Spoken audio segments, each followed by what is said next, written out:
Hello guys, welcome to my channel Katha Premi. कथेचं नाव आहे अद्विया माफियाचे निषिद्ध प्रेम भाग 24. अद्वैतची गाडी एका गोदामासमोर येऊन थांबली. अद्वैत आणि राहुल दोघेही अत्यंत कडक चेहऱ्याने गाडी बाहेर आले. तिथे काही लोक ट्रकवर बॉक्स लोड करत होते, पण अद्वैतला पाहताच त्यांची घाबरगुंडी उडाली.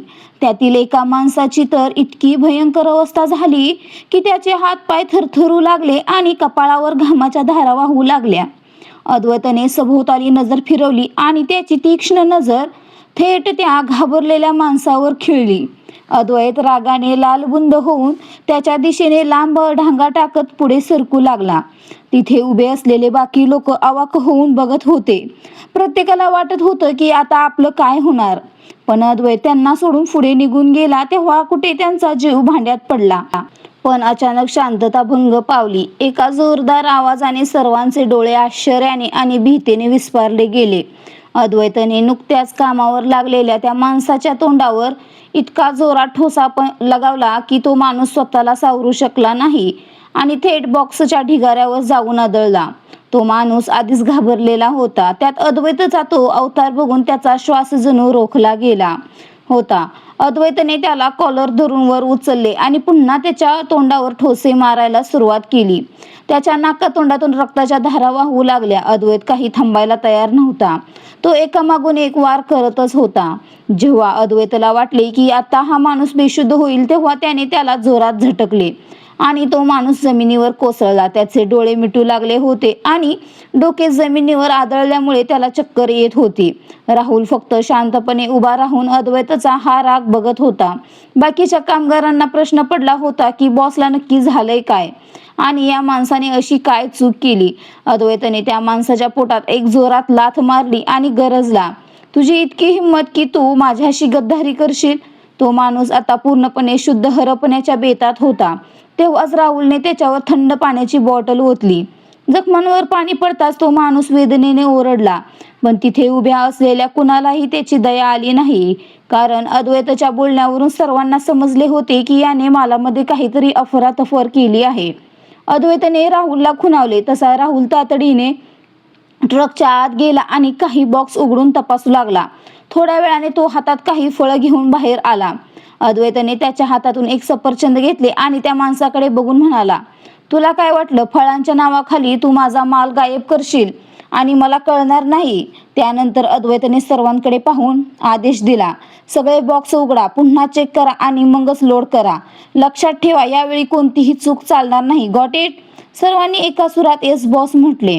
अद्वैत राहुलला काही सूचना देऊन तिथून निघून गेला. राहुलने बॉडीगार्ड्सना त्या माणसाला तिथून घेऊन जाण्यास सांगितले आणि तो स्वतः अद्वैतच्या मागे निघाला. रात्रीची वेळ होती. अद्वैत रात्री 9च्या सुमारास घरी परतला. सिया बाल्कनीत बसून त्याचीच वाट बघत होती. त्याची गाडी गेटमधून आत येताना पाहताच ती आनंदाने हसली आणि धावतच खाली आली. अद्वैत गाडीतून बाहेर पडला. त्याचा चेहरा अजूनही दगडासारखा कडक आणि रागीट होता. त्याने राहुलला सांगितले, जेट रेडी कर, मला तातडीने US ला निघायचं आहे, अर्जंट आहे. राहुल ओके म्हणून बाजूला होऊन फोन लावू लागला. अद्वैत घराच्या आत जात असताना सिया धावत आली आणि थेट त्याच्यावर त्याने झेपच घेतली. अद्वैतने ही क्षणाचा विलंब न लावता आपले दोन्ही हात तिच्या कमरेभोवती गुंडाळले आणि तिला सावरून धरले. सियाने त्याच्या गळ्याला घट्ट मिठी मारली होती. ती लाडातच म्हणाली, मी तुम्हाला खूप मिस केलं. अद्वैतच्या चेहऱ्यावर आता कुठे हसू उमलले. त्याने तिला अधिक जवळ ओढले आणि प्रेमाने म्हणाला, पण तू असं धावत यायला नको होतं. तुला लागलं असतं किंवा तू पडली असतीस तर? सियाने त्याच्या डोळ्यात डोळे घालून मिश्किलपणे विचारलं, असं कसं पडलं असते? मला सावरण्यासाठी तुम्ही होतात ना, आणि मला कधीच काही लागू शकत नाही, कारण मला माहित आहे तुम्ही मला काहीच होऊ देणार नाही. सियाचे हे शब्द ऐकून अद्वैतच्या हृदयाचे ठोके वाढले. त्याने आपले नाक तिच्या नाकाला स्पर्श करत प्रेमाने विचारले, माझ्या बेबीचा माझ्यावर इतका विश्वास बसलाय? सियाने ही लहान मुलासारखं तोंड करून म्हटले, हो नक्कीच. आता तुम्ही मला कधीच त्रास देणार नाही आणि दुखावणार नाही. अद्वैतने तिला उचलून आत घेऊन जाऊ लागला आणि म्हणाला, बेबी, मी तुला आधीही कधी जाणीवपूर्वक दुखावलं नव्हतं. तो फक्त एक गैरसमज होता. असो, तू जेवण केलंस का? सियाने मासूम चेहरा करून मानेनेच नाही म्हटले. अद्वैताने रागाने तिच्याकडे पाहिले आणि जोरात ओरडून मेडला आवाज दिला, राणी जेवण वाढा. तिच्या घरच्या मुख्य केअरटेकरचे नाव राणी होते, जी सर्व कामगारांची हेड होती आणि वयानेही मोठी होती. अद्वैताने तिला किचनमध्ये बोलावून काही सूचना दिल्या, ज्यावर राणीने ओके सर म्हणत संमती दर्शवली. अद्वैत सियाला घेऊन डायनिंग एरियामध्ये गेला आणि तिच्या ओठांवर एक हलकेसे चुंबन घेत म्हणाला, बेबी, मी तुला सांगितले होते ना की मला आज देशाबाहेर जायचे आहे. सियाने उदासपणे मान हलवली. तेव्हा अद्वैत म्हणाला, लवकर डिनर कर आणि मला पॅकिंगमध्ये मदत कर. मला लगेच निघावे लागेल. सियाचा छोटासा चेहरा पार उतरला होता. ती भावुक होऊन म्हणाली, जर तुम्ही निघून गेलात तर मी इथे अगदी एकटी पडेल. अद्वैताला तिची अवस्था समजत होती. त्याने तिला आपल्या मांडीवर बसवून घेतले आणि समजावले, बेबी, जर काम खूप महत्त्वाचे नसते तर मी तुला सोडून कधीच गेलो नसतो. पण हे असे काम आहे जिथे मी तुला सोबत नेऊ शकत नाही. नाहीतर मला तर तुझ्यापासून एक सेकंदही लांब राहणे सहन होत नाही. इतक्यात राणीने जेवण टेबलावर वाढले आणि ती तिथून निघून गेली.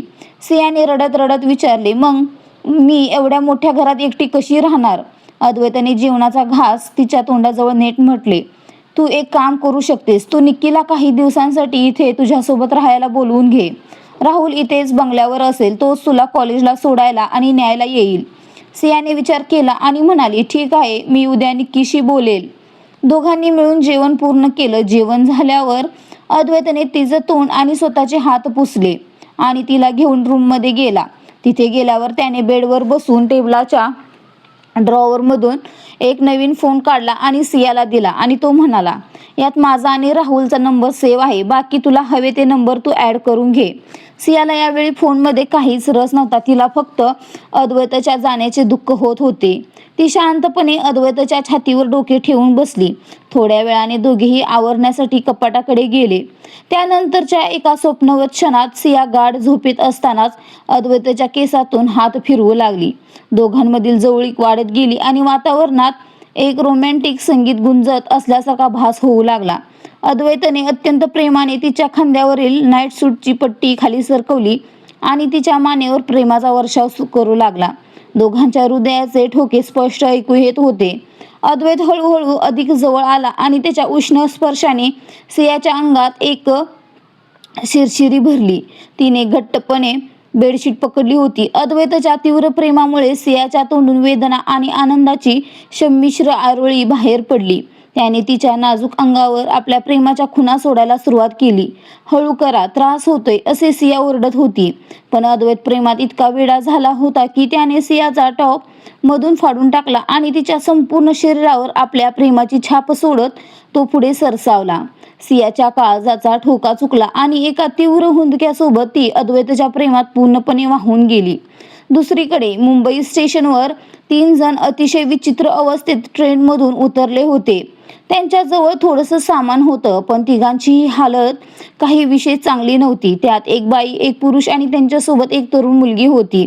तिघेही आजूबाजूला घाबरत पाहत स्वतःला लपवत पुढे जात होते. तेवढ्यात समोरून एक मुलगा वेगात धावत आला आणि सगळ्यात पुढे चाललेल्या त्या बाईला जोराची धडक बसली. सामानासकट ती धडाम आवाज करत खाली पडली. पडताच वेदनेने तिच्या तोंडून जोरात किंकाळी फुटली. ती बाई खाली पडताच तिचा चेहरा स्पष्ट दिसला.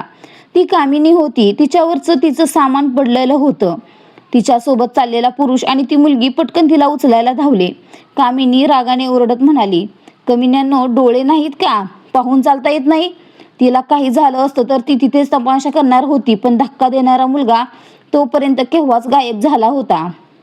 कमरेला हात लावत ती दात ओठात दाबून म्हणाली, सिया कमिनी, हे सगळं तुझ्यामुळेच होत आहे. आज तू नसतीस तर आमची ही अवस्था नसती. आता तू फार दिवस माझ्यापासून वाचू शकणार नाहीस. ते तिघे तिला घेऊन स्टेशनच्या एका बाजूला गेले आणि तिथल्या एका बाकावर बसवलं. ती मुलगी तिला पाणी पाजवायला लागली. रात्री साधारण 12 वाजता अद्वैत रेडी होऊन क्लोजेटमधून बाहेर आला. तो खोलीत बेड जवळ गेला, जिथे सिया गाढ झोपेत सगळ्यापासून बेखबर झोपलेली होती. त्याने तिला नीट ब्लँकेट पांघरून दिलं आणि साईड ड्रॉवरमधून एक नोट आणि पेन काढून त्यावर काही शब्द लिहिले. ती नोट तिथेच ठेवून सियाच्या कपाळावर किस करत अतिशय हलक्या आवाजात म्हणाला, बेबी सॉरी, असं तुला सोडून जातोय, पण परत आल्यावर तुला खूप प्रेम करेन. तू स्वतःची काळजी घे. एवढं बोलून तो आपलं सामान घेऊन शांतपणे खोलीबाहेर निघून गेला. सिया अजूनही गाढ झोपेत होती. तिला काहीच माहीत नव्हतं. सकाळी सिया आळस देत डोळे उघडते आणि तिला काल रात्री अद्वैत सोबत घालवलेले क्षण आठवतात. ती पटकन पलंगावर हात फिरवते, पण बाजूची जागा रिकामी आणि थंड असते. तिने उठून पाहिलं, पण खोलीत कुठेच तो नव्हता. संपूर्ण खोलीत एक विचित्र शांतता पसरलेली होती. ते पाहून तिचं मन हळहळलं. ती तोंड वाकडं करत स्वतःशीच पुटपुटली, खरंच तुम्ही मला एकटीला सोडून गेलात. आता मी काय करू? तेवढ्यात तिला आठवलं की अद्वैतने तिला नवीन फोन दिला आहे. ती टेबलवरून फोन उचलणार इतक्यात तिची नजर बाहेर ठेवलेल्या एका नोटवर पडली. तिने फोन बाजूला ठेवून ती नोट उचलली आणि त्यात लिहिलेलं वाचताच तिच्या तोंडावर लाजरी स्मित उमटली. त्यात लिहिलं होतं, तू खूपच टेस्टी आहेस, खास करून तुझे ते दोन, ज्यांना पिण्यात मला खूप मजा येते. मी लवकरच परत येईन. I love you baby. सियाचं हृदय जोरात धडधडू लागलं. ती चेहरा झाकत म्हणाली, मिस्टर महाजन, तुम्ही फारच बेशरम आहात. असं कोण लिहितं? ती ती नोट पुन्हा पुन्हा वाचत स्वतःच लाजत होती.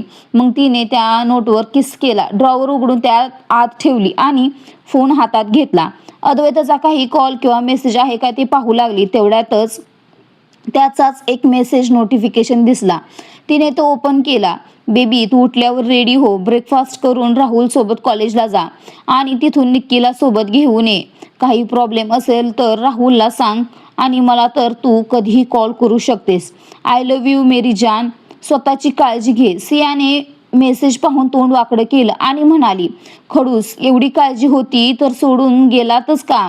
खोटे फोन फोन बेडवर ठेवून ती वॉशरूममध्ये गेली. अर्ध्या तासानंतर ती पांढऱ्या रंगाचा कुर्ता, ब्ल्यू जीन्स, गळ्यात काळा स्कार्फ, अर्धे केस पोनीत बांधलेले, एका हातात घड्याळ, दुसऱ्या हातात ब्रेसलेट, ओठांवर हलकी पिंक लिपस्टिक आणि डोळ्यात गडद काजळ लावून कॉलेजची बॅग भरत खाली आली. खाली डायनिंग टेबलवर नाश्ता लावलेला होता. राहुल लिव्हिंग एरियामध्ये बसून फोनमध्ये काहीतरी पाहत होता. तेवढ्यात पायऱ्यांवरून येणाऱ्या टकटक आवाजाने त्याने वर पाहिलं आणि काही क्षण त्याची नजर पायऱ्यांवरून खाली उतरणाऱ्या सियावर स्थिरावली. त्या ड्रेसमध्ये ती खूपच क्यूट आणि सुंदर दिसत होती. पण लगेचच राहुलने नजर वळवली. सिया फोन बंद केला आणि उभा राहिला. सिया जवळ येताच त्याने तिला गुड मॉर्निंग मॅम म्हणत अभिवादन केलं. सियाने फक्त मान हलवली. तिला याची सवय नव्हती. राहुल म्हणाला, मॅम, ब्रेकफास्ट करून घ्या, मग मी तुम्हाला कॉलेजला ड्रॉप करतो. सियाने त्याच्याकडे पाहून विचारलं, तुम्ही ब्रेकफास्ट केला का? राहुलने नकारात ती मान हलवली. तेव्हा सिया म्हणाले, ठीक आहे, तर चला दोघं एकत्रच खाऊया. तसंही इथे एकट्यात मला खूपच विचित्र वाटत होतं. राहुल काहीच न बोलता तिच्या मागे येऊन शेजारी बसला. मी येऊन तिला गुड मॉर्निंग विश केला आणि प्लेटमध्ये जेवण वाढू लागली. काही वेळातच राहुल सियाला घेऊन कॉलेजकडे निघाला. सियाने सांगितलं की आज निक्कीच्या घराकडून जाऊया, आज तीही आपल्यासोबतच येणार आहे. सकाळीच तिने निक्कीला मेसेज करून कळवलं होतं. थोड्याच वेळात गाडी निक्कीच्या कॉलनी बाहेर थांबली. सिया कॉल लावणारच होती इतक्यात निक्की धावत येताना दिसली. राहुलची नजर तिकडेच खिळली आणि निक्कीला पाहताच त्याचं हृदय जोरात धडधडू लागलं. आज निक्कीने लाल रंगाचा पटियाला सूट घातला होता. मोकळे केस वाऱ्यात उडत होते. दुपट्टा गळ्यात, बॅग खांद्यावर आणि चेहऱ्यावर काहीच मेकअप नाही, फक्त डोळ्यात काजळ आणि ओठांवर लिप बाम. तरीही ती कमालीची सुंदर दिसत होती. राहुल मनातच म्हणाला, आज अचानक तिला काय झालंय? आधी मी तिला नीट पाहिलंच नव्हतं की आजच ती इतकी सुंदर दिसते. निक्की गाडीपाशी आली तेव्हा राहुलच्या एकटक नजरा तिच्या लक्षात आल्या. तिचंही हृदय धडधडू लागलं आणि गाल किंचित लाल झाले. राहुलने तिच्या चेहऱ्यावरचा बदल पाहून पटकन नजर वळवली. निक्कीनेही त्याला इग्नोर करत सियाच्या बाजूला येऊन बसली. राहुलचा चेहरा कडक झाला. तो काही बोलणार होता, पण सियासाठी गप्प राहिला आणि गाडी सुरू केली. सियाने छेड काढत म्हटलं, काय बात आहे मग? माझ्या निक्कीला कुणी हँडसम बॉयफ्रेंड मिळालाय की काय, म्हणून आज इतकी सजून आलीस? निक्कीने तिला रोखून पाहिलं. तेवढ्यातच आरशात राहुलची जळजळीत नजर तिला दिसली. हँडसम बॉयफ्रेंड ऐकताच राहुलचा राग वाढला होता. त्याने स्टीअरिंग घट्ट पकडलं आणि दात आवळून निक्कीला घोरू लागला. जणू क्षणातच तिला गिळून टाकेल असा तो भाव होता. सियाने निक्कीला खोडकरपणे हलवून विचारलं, कुठे हरवलीस? खरंच कुणी स्पेशल आहे का? निक्की रागाने म्हणाली, नाही, कुणीच नाही. आणि तुझा अद्वैत कुठे आहे? त्याने तुला एकटीला कसं सोडलं? अद्वैताचं नाव ऐकताच सिया थोडी गोंधळली आणि निरागस चेहरा करत म्हणाली, तो बाहेर गावी गेला आहे, मला इथेच एकटी सोडून. निक्की तिला खुश करण्यासाठी हसून म्हणाली, अगं स्मार्ट हो, मी आहे ना काही दिवस. मला मिस्टर महाजन समजून माझ्याशीच गप्पा मार. राहुलने हे ऐकताच जोरात ब्रेक मारला आणि दोघी पुढे झुकल्या, पण सीट पकडून त्या स्वतःने त्यांनी सावरले. दुसरीकडे अमेरिकेत कडक सुरक्षेतला पांढऱ्या मार्बलचा भव्य विला दिसत होता. आत एका अलिशान खोलीत शांतता होती. मोठ्या बेडवर एक तरुण गाढ झोपलेला, कमरेपर्यंत ब्लँकेट शेजारी एक परदेशी स्त्री ही झोपलेली. त्यांच्या कपड्यांचा ढीग खाली पडलेला होता आणि त्या तरुणाच्या पाठीवर भयंकर दिसणारा ड्रॅगनचा टॅटू होता. टेबलवरचा फोन वाजला. त्याने झोपेतच कॉल घेतला आणि समोरून बातमी ऐकताच दचकून बसला उठून. युनायटेड स्टेट्स, तो येतोय, समोरच्याने सांगितलं. हो, काही तासात. त्या तरुणाचं नाव एल्विश, मोठा माफिया, कॅसिनो, ड्रग्ज आणि काळे धंदे. आपला काळा पैसा पांढऱ्या व्यवसायामागे लपवण्यासाठी तो मोठा खेळ खेळत होता. कॉल ठेवून तो पटकन उठला, वॉशरूममध्ये गेला. शेजारची स्त्री कपडे घालून उभी राहिली. एल्विसने ड्रॉवरमधून नोटांच्या 2 गड्ड्या काढून तिच्याकडे फेकला आणि थंडपणे तिला बाहेर पाठवलं. मग तो रेडी होऊन बाहेर पडला. भारतात सिया आणि निक्कीने स्वतःला सावरलं. निक्की रागाने ओरडली, आंधळे आहात का, गाडी चालवता येत नाही? राहुल भानावर येत पटकन म्हणाला, सॉरी, खरंच सॉरी. ठीक आहात ना तुम्ही? सिया शांतपणे म्हणाली, मी ठीक आहे. पण निक्की त्याला रागाने पाहतच राहिली. राहुलने दुर्लक्ष करून गाडी पुढे नेली. थोड्याच वेळात कॉलेज समोर गाडी थांबली.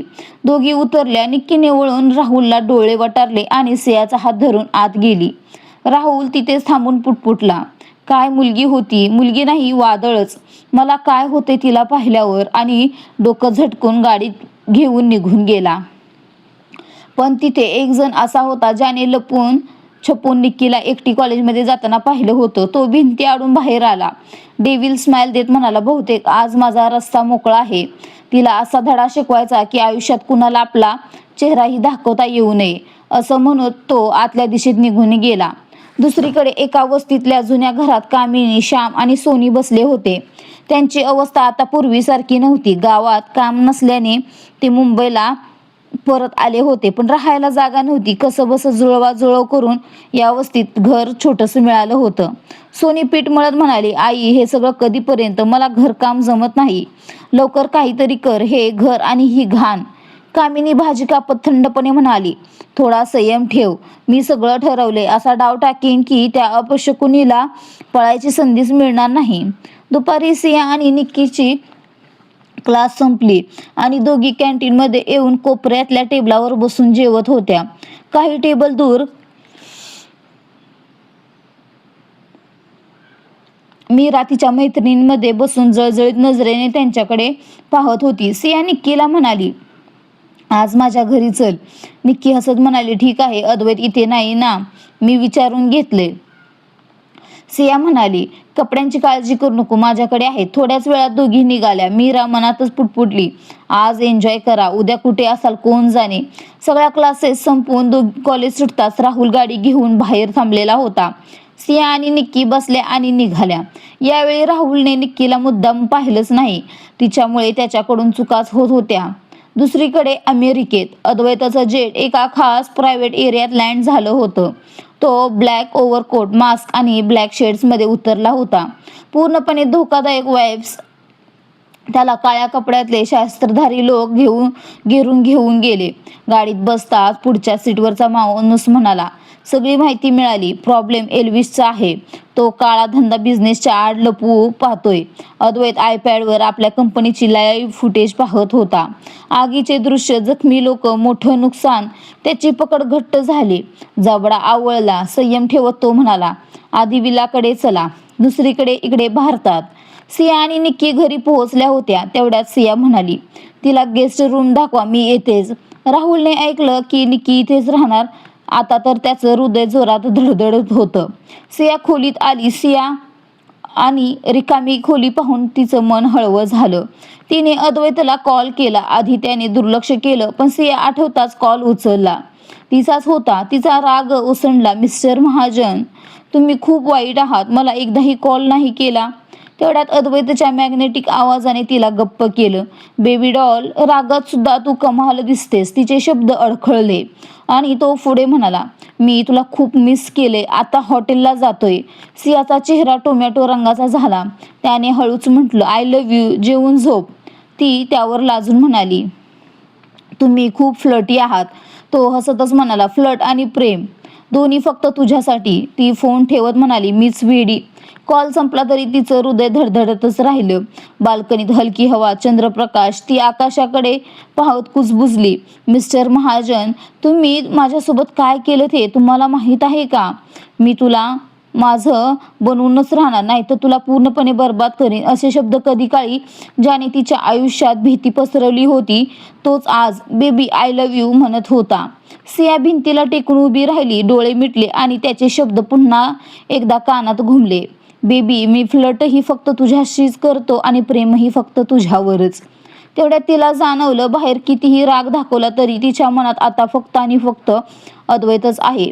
ती हळूच कुजबुजली, I miss you mister Mahajan. इकडे अद्वैतने कोट काढून सोफ्यावर टाकला, फोन उचलला.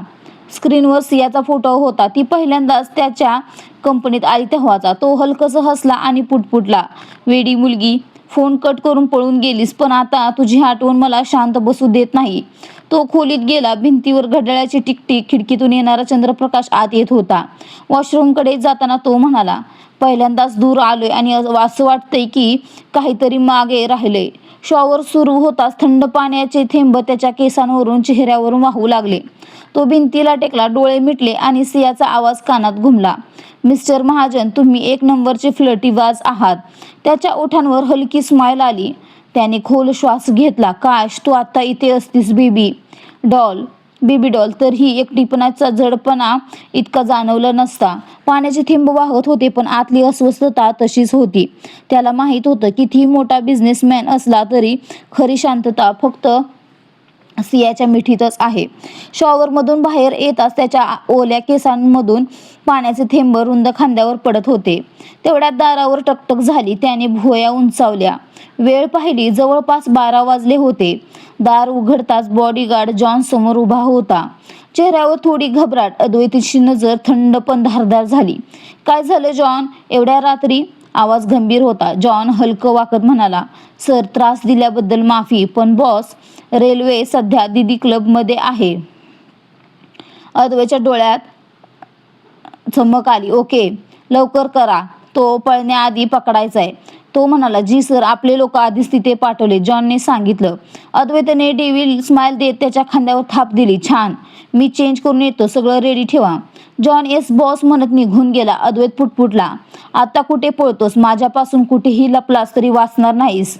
युनायटेड स्टेट्समध्ये अद्वैत आपल्या लोकांसोबत क्लबमध्ये पोहोचला. अंधाऱ्या कोपऱ्यात जाऊन बसला. जोरात म्युझिक, संगीत, लाईट्स, रंगीत लोकांची गर्दी, दारूचा वास, डान्स फ्लोअरवर थिरकणारे लोक, सगळं गोंगाटात बुडालं होतं. अद्वैत शांतपणे सगळं पाहत होता. वाईनचा ग्लास हातात घेऊन तेवढ्यात हालचाल झाली. काळ्या जॅकेटमधला तोच माणूस आत आला. कमरेला धरून एक मुलगी सोबत होती. ते सोफ्यावर बसले. सगळे आपापल्यात मग्न होते. अद्वैताची नजर त्या माणसावर खिळलेली होती. त्याने बाजूच्या माणसाला विचारलं, याने कोणत्या रूम बुक केल्या आहे? उत्तर आलं, बॉस, हा इथे रूम बुक करत नाही. इथे एन्जॉय करून थेट प्रायव्हेट विलाला जातो. जीवाला खूप धोका आहे त्याला. अद्वैतच्या ओठांवर डेव्हिल स्माईल उमटली. मग फार काही करावं लागणार नाही, तो म्हणाला आणि सूचना दिल्या. वाईनचा घोट घेत तो पुटपुटला, मला माझ्या बेबीकडे जायचंय आणि तुझ्यामुळे मला इथे यावं लागलं. त्यामुळे तुला इतकी सोपी मृत्यू नाही देणार. भारतात सिया आणि निक्की डिनर करून आपापल्या खोलीत झोपायला गेल्या. सिया खूप थकली होती. थोडं अद्वैताच्या आठवणींनी, थोडा अभ्यासामुळे. ती बेडवर पडली आणि थोड्याच वेळात झोप लागली. रात्री साधारण 2च्या सुमारास खोलीचं दार हळूच उघडलं. अंधार होता. फक्त बाल्कनीकडचा मंद प्रकाश. एक सावली दबक्या पावलांनी आत आली. तिचा चेहरा स्पष्ट दिसत नव्हता. तो हळूच बेडकडे सरकला. खोलीत खोल शांत श्वासांचा आवाज घुमत होता आणि बेडवर झोपलेल्या सुंदर मुलीच्या चेहऱ्यावर त्याची नजर स्थिरावली होती. इकडे युनायटेड स्टेट्समध्ये एल्विश आपल्या शेजारी बसलेल्या मुलीला काहीतरी सांगून तिथून उठून निघून गेला. त्याला जाताना पाहून अद्वैतला काही माणसांची त्याचा पाठलाग सुरू केला. तो सरळ वॉशरूममध्ये गेला आणि अद्वैतची माणसेही तिथे घुसली. ते त्याच्या दोन्ही बाजूला असे उभे राहिले जणू तेही हलके होत आहेत. पण तो बाहेर पडणार इतक्यातच एकाने मागून त्याच्या डोक्यावर वार केला आणि दुसऱ्याने तोंडावर जोरात मुक्का मारला. एल्विश ओरडत खाली पडला आणि बेशुद्ध झाला. त्या लोकांनी त्याला पटकन उचलले आणि वॉशरूममधून बाहेर काढले. इकडे अद्वैतही तिथून बाहेर पडला होता आणि कोणाला काही संशय आला नाही. एल्विशला उचलून एका अंधाऱ्या अंडरग्राऊंड खोलीत आणले गेले होते. त्या खोलीत एका माणसाला खुर्चीवर बांधून ठेवले होते आणि त्याच्या आसपास काही धिप्पाड माणसेही उभी होती, जी अजिबात सामान्य दिसत नव्हती. खांबासारखी उंच आणि हत्तीसारखी अकराळ होती, जी कोणालाही एका झटक्यात मारू शकतील. खुर्चीवर बांधलेला तो माणूस बेशुद्ध होता. इतक्यात त्या खोलीचा दरवाजा मोठ्या आवाजात उघडला आणि काळ्या ओव्हरकोटमध्ये डोळ्यात राग घेऊन एक व्यक्ती आत आली. खोलीत पूर्ण अंधार होता. फक्त त्या माणसाच्या डोक्यावर एक पिवळा प्रकाश पडत होता. अद्वैतने आत येताच थंड आवाजात आदेश दिला, याला शुद्धीवर आणा. त्याच्या सांगण्यावरून एका माणसाने एल्विशच्या अंगावर थंड पाण्याची बादली ओतली. थंड पाणी अंगावर पडताच एल्विश ओरडत शुद्धीवर आला. त्याला अंधारात काहीच दिसत नव्हते. फक्त डोक्यावरून टपकत असलेले पाणी डोळ्यात जात होते. तो डोळे मिटून ओरडला, कोण आहे? मला इथे कोणी आणले? एल्विशला किडनॅप करण्याची हिंमत कोणाची झाली? बोला आता, गप्प का आहात? तोंडाला जीभ नाही का? तो इंग्रजीत काही ना काही ओरडत होता. त्याला फक्त जाणवत होते की तिथे बरेच लोक आहेत. तो स्वतःही माफिया असला तरी त्याला आपल्या मृत्यूची खूप भीती वाटत होती. तो कधीच कुठे एकटा जात नसे, पण आज तो कोणाच्या तरी कैदेत होता आणि ही जाणीव त्याला घाबरवून सोडत होती. काही वेळाने जेव्हा त्याने डोळे उघडले तेव्हा त्याला अंधारात काही सावल्या दिसल्या. तो म्हणाला, कोण आहात तुम्ही आणि मला इथे का आणले आहे? समोर ओव्हरकोटमध्ये उभा असलेला अद्वैत पुढे आला आणि आपल्या खंबीर पण डरावण्या आवाजात म्हणाला, काय झालं? एक माफिया असूनही एवढी भीती? तुला पाहून मला कोल्ह्याची आठवण आली. हे ऐकून एल्विश रागाने ओरडला, तुझी हिंमतच कशी झाली मला कोल्हा म्हणण्याची? तुला माहीत आहे मी एल्विश माफिया आहे. त्यावर अद्वैत सैतानी हसून म्हणाला, बघा तर खरं, जो स्वतः माझ्या कैदेत आहे तोच मला धमकावतोय. अद्वैताचे हे बोलणे ऐकून तिथे उभ्या असलेल्या माणसांच्या चेहऱ्यावरही हलके हसू आले. एल्विशने विचारले, कोण आहेस तू? आजवर कोणाची हिंमत झाली नाही मला हात लावण्याची. अद्वैत त्याच्या डोळ्यात डोळे घालून हळूच म्हणाला, मी तो आहे ज्याची तू नुकसान केले आहेस. मी तो आहे ज्याच्याशी पंगा घ्यायला संपूर्ण जग घाबरते. पण तू माझ्या बिझनेसला आग लावलीस, माझे सामान जाळले. अद्वैताचं हे बोलणं ऐकून एल्विशला घाम फुटला. तो अडखळतच म्हणाला, तुझा अर्थ असा आहे की तू अद्वैत महाजन आहेस? आपले नाव ऐकून अद्वैताने एक सैतानी स्माईल दिली. एल्विश घाबरून हडबडला, पण मी तर ऐकले होते की तू अशा क्लबमध्ये जात नाहीस, मग मला शोधलं कसं? अद्वैत जोरात हसला आणि म्हणाला, तुला कोणी सांगितले मी तिथे जात नाही? आणि तुला शोधणं माझ्यासाठी फक्त एका दिवसाचं काम आहे. तुला माझ्या शक्तीची कल्पना नाही का? एल्विश थरथरतच म्हणाला, बघा तुम्ही जे कोणी असाल, पण मला जाऊ द्या. मी ते सर्व जाणून बुजून केले नव्हते. मी तिथे आग लावायला गेलो नव्हतो. पण ती मुद्दाम लावली नाही. दुसऱ्या टोळीने माझ्यावर हल्ला केला होता आणि त्यामुळे आग लागली. प्लीज माझ्यावर विश्वास ठेवा. अद्वैत रागानेच म्हणाला, तुला काय मी मूर्ख वाटतो का? त्यावर एल्विश घाबरतच म्हणाला, नाही, मी तुम्हाला ओळखतो. मी कधीच तुमच्या कामात अडथळा आणला नाही. पण काही लोक आहेत जे मला अडकवत आहेत, जेणेकरून तुम्ही मला संपवावे आणि त्यांचा रस्ता मोकळा व्हावा. ते तुमच्यासोबत काम करून काहीतरी मोठं करू इच्छितात, म्हणूनच त्यांनी माझ्यावर हल्ला केला.